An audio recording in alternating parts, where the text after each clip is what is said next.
ముఖం చాటేసిన వర్షాలు, ఒక పక్కన రైతుల పాపం, రైతుల గోస అరిగోస, రైతులు పడుతున్న బాధలు భయంకరమైన బాధలు. కానీ రైతులు చూడు ఎంత ఇబ్బంది పడుతున్నారు. ఒక పక్కన పండుగలు వస్తున్నాయి, పబ్బాలు వస్తున్నాయి, దేవుళ్ళకు నైవేద్యాలు పెడతారు, అది చేస్తారు, ఇది చేస్తారు, పూజలు చేస్తారు, పురస్కారాలు ఇస్తారు. కానీ వర్షాల కోసం పూజలు పురస్కారాలు ఇస్తారు. ఆఖరికి వచ్చే వర్షాల కోసం కూడా అయ్యగారులు వచ్చి పూజలు చేస్తే వర్షాలు పడతారంటారు. మరి ఎక్కడ ఆ వర్షాలు పడట్లేదు, మరి అయ్యగారులు ఎక్కడ పోయిళ్ళు, మరి ఆ ధర్మాలు ఎక్కడ పోయినాయి, వ్యవస్థ ఎక్కడ పోయింది? ఇక్కడ రైతులు అరిగోస పడుతున్నారు చూడండి, ఎంత బాధాకరము. ముఖం చాటేసినటువంటి వర్షాలు, ఒక పక్కన వర్షాలు పడితే రెండు ప్రభుత్వాలకు ఎంతో కొంత ఆసరా ఉండేటువంటి నేపథ్యం ఉండే. కానీ ఆ రెండు ప్రభుత్వాలు చేస్తున్నటువంటి అనాలోచిత ఆలోచన వల్ల వర్షాలు కూడా పడకుండా భయంకరమైన పరిస్థితి రైతులైతే ఇబ్బంది పడే నేపథ్యం ఉంది. ఒక పక్కన కాళేశ్వరం ప్రాజెక్టు కానీ, శ్రీరామ్ సాగర్ ప్రాజెక్టు కానీ ఏవైతే ఉన్నాయో అవి వాటర్ రాలేనటువంటి పరిస్థితి ఉంది. ఎస్ఆర్ఎస్పీ నుంచి కూడా వాళ్ళంతా పరిస్థితి ఉన్నా కూడా రైతులకైతే ఒరిగింది ఏమీ లేదు. రైతుల పరిస్థితి అయితే దారుణంగా ఉన్నటువంటి నేపథ్యం ఉంది.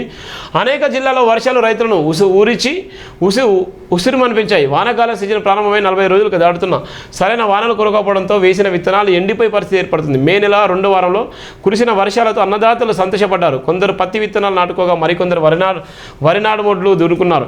ఇంకొందరు నేరుగా వడ్లు చల్లుతున్నారు. ఆ తర్వాత అడపదడప వర్షాలు తప్ప వానలు జోరందుకోవడం లేదు. దీంతో ఈ సీజన్లో ఇప్పటి వరకు లోటు వర్షపాతమే నమోదైంది. వరి పొలాల్లో పాటు నారుమడులు, పత్తి మొక్కలు ఎండే పరిస్థితి వచ్చింది. వాటిని కాపాడుకునేందుకు అన్నదాతలు కష్టాలు పడుతున్నారు.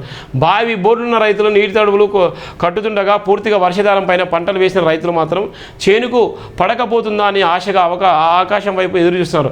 అనేక మండలాల్లో లోటు వర్షపాతం నమోదైంది. సాధారణ కంటే తక్కువగా వర్షాలు పడ్డాయి. భద్రాద్రి కొత్తగూడెం జిల్లాలో కొంత భిన్నమైన పరిస్థితి ఉంది. 23 మండలాలకు గాను 11 మండలాల లోటు వర్షపాతం నమోదైంది. 4 మండలాల సాధారణ కంటే ఎక్కువ వర్షాలు పడగా మిగిలిన 8 మండలాల సాధారణ వర్షపాతం నమోదైంది. పీనపాకలో 46.8%, కరకగూడెంలో 46.5%, దుమ్మగూడెంలో 42.8%, మనుగూరులో 34.7% లోటు వర్షపాతం కూడా నమోదైంది. ఇదే తరహాలో చూసుకున్నట్లయితే అక్కడక్కడ ఇలాంటి పరిస్థితులు ఉన్నాయి. మెదక్లో కానీ, వరంగల్లో కానీ ఇలా ఉన్నటువంటి అన్ని జిల్లాలో చూసుకున్నట్టయితే వర్షపాతము నమోదు కాక, వర్షపాతం లేక, వర్షాలు లేక అన్నదాతలు అయితే అరిగోసపడేటువంటి నేపథ్యం ఉన్నటువంటి సందర్భాలు కూడా మనం చూస్తున్నాం. ఇది ప్రధానమైనటువంటి నేపథ్యము.